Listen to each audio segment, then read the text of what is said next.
Hi friends అందరికీ ఇవాళ నా వీడియో వచ్చేసి స్లాబ్ పైపింగ్ వచ్చేసి ఇది ఇందిరం మిల్ అండి. మనం స్లాబ్ పైపులకు ముందు డ్రాప్లకు వచ్చేసి మనం జంక్షన్ బాక్స్లు కానీ డీ బాక్స్లు కానీ సెంటర్ పాయింట్ చేసుకొని ఇట్లా ఎక్కడైతే డ్రాప్ అయితే డౌన్ అవుతుందో అక్కడ డ్రాప్కి వచ్చేసి ఇటుక కూడా కిందకి డ్రాప్ చేసేసి హోల్ చేసి ఉంచుకోవాలి. ఆ హోల్ చేసి ఉంచుకోవడం వల్ల ఈజీగా కిందకి అనేది డ్రాప్ అనేది కనబడడానికి వీలు ఉంటుంది. ఈ విధంగా డ్రాప్ని కటింగ్ చేసుకున్న తర్వాత మనం ఖచ్చితంగా హోల్ అనేది ఉంచుకోవాలి.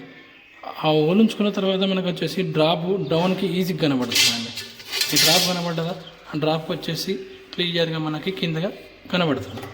ఇదే విధంగా పైపులు అనేది కటింగ్ చేయడం, గమ్ వేయడం, జంక్షన్ బాక్స్ కానీ డీ బాక్స్ కానీ ఫ్యాన్ బాక్స్ కానీ ఇంటికి అటాచ్మెంట్ చేసుకుంటూ పైపింగ్ అనేది చేసేసినాం. మనకి ఎంత మొత్తంలో కావాల్సిందో అంత మొత్తాన్ని కటింగ్ అనేది ఈజీగా చేసుకొని వెళ్ళిపోతున్నాం అన్న.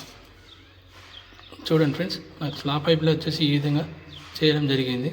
ఆ విధంగా మొత్తానికి వచ్చేసి పైపింగ్ అయిపోయిన తర్వాత లాస్ట్కి మనం బెండింగ్ వైర్ అనేది ఖచ్చితంగా పైప్కి వచ్చేసి 3 ఫీట్కి ఒకటి బెండింగ్ వైర్ అయిన అటాచ్మెంట్ అనేది కింద నుంచి రాడికి పైప్కి అటాచ్మెంట్ చేయాలి.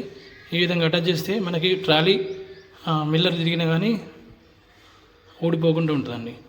మళ్ళీ తర్వాత బెండింగ్ వైర్ కట్టేసుకున్న తర్వాత కింద జంక్షన్ బాక్స్లకు కానీ ఫ్యాన్ బాక్స్లకు కానీ కింద నుంచి మనకి ఐడెంటిఫికేషన్ కొరకు అట్టలు అనేది ఖచ్చితంగా పెట్టాలండి. ఈ అట్టడం పెట్టడం వల్ల కిందికి వెళ్ళి మనకు అట్ట ఈజీ కనబడుద్ది.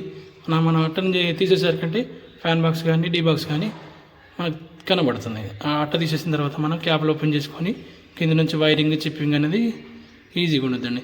మనకు వచ్చేసి ఖచ్చితంగా ఈ ఫ్యాన్ బాక్స్ నుంచి బెడ్రూమ్ కానీ ఇంకేదైనా కానీ మనం ఈజీగా డైరెక్ట్ లైన్ అనేది చేసుకుంటామండి. చూడండి, ఈ అట్టలు పెట్టేసుకున్న తర్వాత ఖచ్చితంగా చూపిస్తాను. అట్టలు అనేది ఖచ్చితంగా పెడుతున్నామండి. అట్టలు పెట్టడం వల్ల మన కింద డీ బాక్స్ కానీ ఫ్యాన్ బాక్స్ కానీ ఖచ్చితంగా ఉండదండి. అదేవిధంగా మనకు పిల్లర్ వస్తుంది కింద. ఆ పిల్లర్ నుంచి కింద చెక్క కొడతారు. ఆ పిల్లర్ వచ్చిన దగ్గర ఈ మట్టి అనేది ఖచ్చితంగా వేసుకున్నాం అనుకోండి, కింద డ్రాప్ అనేది మనకి ఈజీగా కనబడుద్ది. మనం కొద్దిగా చెరిపేసినా కానీ మట్టిని డ్రాప్లో నుంచి కింద చెప్పింగ్ వేసేటప్పుడు పైపుని కింద నుంచి దూరి చేయొచ్చు. ఆ దూర్చడం వల్ల మనకి ఈ పైప్ అనేది ఈజీగా వైర్ వెళ్ళడానికి అన్నింటికి ఉపయోగపడుతుంది. ఈ ఖచ్చితంగా ఈ మట్టి ఈజీగా వేసుకోవాల్సి వస్తుందండి. ఈజీ కనబడుద్ది, ఈజీ వర్క్ అవుద్ది.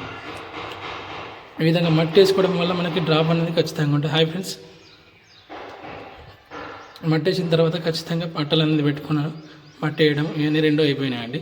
చూడండి, ఇప్పుడు ఫుల్ స్లాబ్ వచ్చేసి వర్క్ అయిపోయింది. ఈ డైరెక్ట్ లైన్ వచ్చేసి మెయిన్ డీబీకి వెళ్ళిందండి. మెయిన్ డీబీలో మనకి ఈ బెడ్రూమ్కి సంబంధించిన మెయిన్ డీబీ వైర్ అని అక్కడికి వెళ్ళిపోతాయి. డీబీలోకి బెడ్రూమ్ కానీ చిన్న బెడ్రూమ్ కానీ డైనింగ్ హాల్ కానీ ఖచ్చితంగా మెయిన్ డ్రాప్ దగ్గరికి ఎంసీ బాక్స్ దగ్గరికి వెళ్ళిపోతాయండి.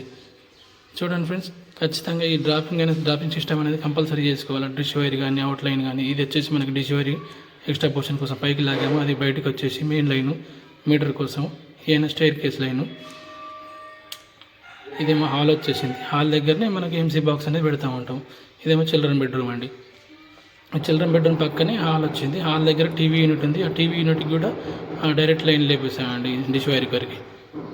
ఆ డిష్ వైర్ కొరికి సెంటర్ నుంచి వెళ్తున్నాను చూడండి. ఆ డిష్ వైర్ కొరికి బయటకు ఎత్తేసాను. ఆ వైర్ వచ్చేసి డిష్ వైర్ డైరెక్ట్గా టీవీ యూనిట్ కాడికి డ్రాప్ చేసుకుంటామండి. ఇది హాలు. ఈ హాల్ పక్కనే రైట్ సైడ్లో వచ్చేసి డీవీ బాక్స్ అనేది ఉంటుంది. ఈ హాల్ ముందర దర్వాజా దగ్గర ఒక బల్బ్ పాయింట్, ఇక్కడ దర్వాజా దగ్గర ఇంకొక బల్బ్ పాయింట్ అండి. Thank you friends, subscribe my channel your Komra Ambadas.